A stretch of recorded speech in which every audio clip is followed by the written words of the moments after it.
Item ಯಾವುದೇ ಇರಲಿ try ಮಾಡಿ ಆಚಿ ಚಿಕನ್ ಮಸಾಲಾ. ಆಚಿ ಚಿಕನ್ ಮಸಾಲಾ. ಹಾಸನ ಬೆಂಗಳೂರಲ್ಲಿ ದಾಖಲೆಗಳ ಪರಿಶೀಲನೆ ಆಗ್ತಾ ಇರೋದನ್ನ ಗಮನಿಸ್ತಾ ಇದ್ವಿ. ನೇರವಾಗಿ ಬಾಗಲಕೋಟೆ ಕಡೆ ಹೋಗೋಣ. ಯಾಕಂದ್ರೆ ಬಾಗಲಕೋಟೆಯಲ್ಲೂ ಕೂಡ ಇವತ್ತು ಬೆಳ್ಳಂಬೆಳಗ್ಗೆ ಲೋಕಾಯುಕ್ತ ಅಧಿಕಾರಿಗಳು ಅಲ್ಲೂ ಕೂಡ ಭ್ರಷ್ಟ ಅಧಿಕಾರಿಗಳಿಗೆ ಶಾಕ್ ಕೊಟ್ಟಿದ್ದಾರೆ. ಹಾಗಾಗಿ ಬಾಗಲಕೋಟೆಯಲ್ಲೂ ಕೂಡ ಭ್ರಷ್ಟ ಅಧಿಕಾರಿಗೆ ಲೋಕಾಯುಕ್ತ ಅಧಿಕಾರಿಗಳ ಶಾಕ್ ಬೆಳ್ಳಂಬೆಳಗ್ಗೆ. ಚೀಫ್ ಇಂಜಿನಿಯರ್ ವಸಂತ್ ವಾಲಪ್ಪ ನಾಯಕ್ ಮನೆ ಮೇಲೆ ದಾಳಿಯಾಗಿದೆ. Road development corporation chief engineer Vasant ಅವರ ನಿವಾಸದ ಮೇಲೆ ದಾಳಿಯಾಗಿರೋದು. ವಸಂತ್ ನಾಯಕ್ ಸಹೋದರನ ಮನೆ ಮೇಲೂ ಕೂಡ ದಾಳಿ ಮಾಡಿದ್ದಾರಂತೆ. ಬಾಗಲಕೋಟೆ ತಾಲೂಕಿನ ಬಸವನಗರ ತಾಂಡಾದಲ್ಲಿರುವ ಮನೆಯಲ್ಲಿ ಪರಿಶೀಲನೆ ಆಗ್ತಾ ಇದೆ. ವಸಂತ್ ಅವರ ತಾಯಿ ವಾಸ ಮಾಡ್ತಾ ಇರುವ ಕೆರೂರು ಗ್ರಾಮದಲ್ಲಿರುವ ಮನೆಯ ಮೇಲೂ ಕೂಡ ದಾಳಿಯಾಗಿದೆ.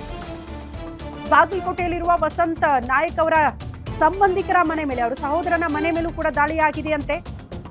ಹಂಗಾಗಿ ಬಾಗಲಕೋಟೆಯಲ್ಲಿ ಭ್ರಷ್ಟ ಅಧಿಕಾರಿಗಳಿಗೆ ಬೆಳ್ಳಂಬೆಳಗ್ಗೆ ಲೋಕಾಯುಕ್ತ ಅಧಿಕಾರಿಗಳ ಶಾಕ್ ಎದುರಾಗಿದೆ. ಯಾಕೆ ಸಂಬಂಧಿಕರ ನಿವಾಸದ ಮೇಲೆ ದಾಳಿ ಮಾಡ್ತಾರೆ, ಅವ್ರಿಗೂ ಇವ್ರಿಗೂ ಏನ್ ಸಂಬಂಧ ಅಂತ ನೀವು ಪ್ರಶ್ನೆ ಮಾಡಬಹುದು. ಬಹುತೇಕ ಕಡೆ ಈ ಭ್ರಷ್ಟ ಅಧಿಕಾರಿಗಳು ಅಂತ ಕರೆಸ್ಕೊಳ್ತಾರಲ್ಲ, ಬೇರೆ ಆಯಾಮದಲ್ಲಿ ದುಡ್ಡು ಮಾಡಿರ್ತಾರೆ, ಸಂಪತ್ತು ಮಾಡಿರ್ತಾರಲ್ಲ, ಎಲ್ಲ ಇವ್ರ ಮನೆಯಲ್ಲೇ ಇರಲ್ಲ. ಎಲ್ಲ ಆಸ್ತಿನೂ ಕೂಡ ಇವ್ರ ಹೆಸರಲ್ಲಿ ಇರಲ್ಲ.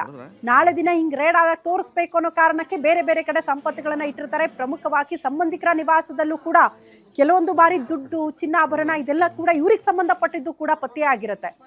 ನಾಳೆ ದಿನ ದಾಳಿ ಆದಾಗ ಸಿಕ್ಕಾಕೋಬಾರ್ದು ಅನ್ನೋ ಕಾರಣಕ್ಕೆ ಹಿಂಗ್ ಡಿವೈಡ್ ಮಾಡಿ ಕೂಡ ಇಟ್ಟಿರ್ತಾರೆ ಅಂತ. ಸೊ ಇದೆಲ್ಲದರ ಬಗ್ಗೆ ಮಾಹಿತಿ ಪಡ್ಕೊಂಡೆ ಇವರ ಸಂಬಂಧಿಕರ ನಿವಾಸದ ಮೇಲೂ ಕೂಡ ದಾಳಿ ಆದಂಗೆ ಕಾಣಿಸುತ್ತೆ. ಬಾಗಲಕೋಟೆಯ ಚೀಫ್ ಇಂಜಿನಿಯರ್ ಅವರ ನಿವಾಸದಲ್ಲಿ ದಾಳಿ ಆಗಿದ್ದು ದಾಖಲೆಗಳ ಪರಿಶೀಲನೆ ಆಗ್ತಾ ಇದೆ.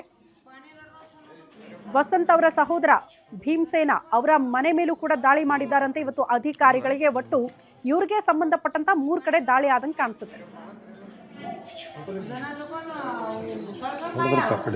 ಹೊಡೆದ್ರ